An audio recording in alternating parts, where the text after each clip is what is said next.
Tu sais pas comment monter ton projet? Voici la méthode des DATR. Phase 1, la conception. On commence par faire une étude des contextes. Elle est divisée en 3 étapes et permet d'étudier le territoire, la structure et les environnements.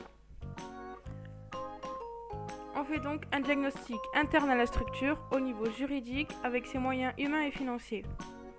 Ensuite, on étudie le territoire en ciblant sur le thème du projet. Et pour finir, les environnements avec des opportunités et des menaces au projet. Ensuite, on fait un inventaire des solutions par un brainstorming. On continue sur la capitalisation d'expérience pour affiner les idées et trouver des solutions. On fait la culture sur le thème pour faire un projet qui répond totalement à la thématique.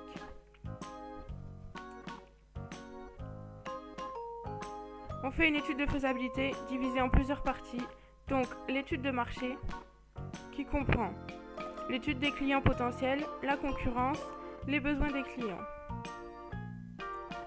Ensuite, l'étude technique avec les ressources humaines et matérielles pour s'entourer d'un système d'acteurs. On continue avec l'étude réglementaire et juridique pour un projet qui répond totalement à toutes les législations. Et on finit par une étude financière et économique pour trouver le financement et la rentabilité du projet. Puis on définit le projet, qui, quand, où, comment et les objectifs. Et on rédige notre rapport d'étude avant de passer ou non à la phase de réalisation. Phase 2, la réalisation donc. On fait une programmation avec un échéancier effectif, ce qui est très important. Ensuite, on fait les ajustements aux résistances, ce qui est inévitable quand on fait un projet. Et puis on répartit les rôles pour aller plus vite. On dit qui fait quoi et quand.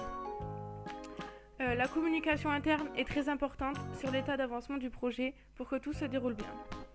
Le plan de communication est un programme qui indique la marche à suivre pour produire et diffuser les messages. Phase 3, l'évaluation. Donc, on a des résultats, il faut voir l'écart entre le prévisionnel et ce qui est réalisé.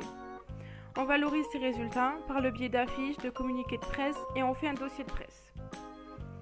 Ensuite, on fait de la communication externe sur le projet et les résultats de l'évaluation. Et pour finir, on fait une évaluation aux 3 niveaux, avec des éléments quantitatifs et qualitatifs. On commence donc par la structure, puis le partenaire et on finit par le public cible. Ces éléments peuvent être le nombre de participations, le taux de satisfaction, la rentabilité. Et voilà, tu as toutes les clés en main pour faire ton projet.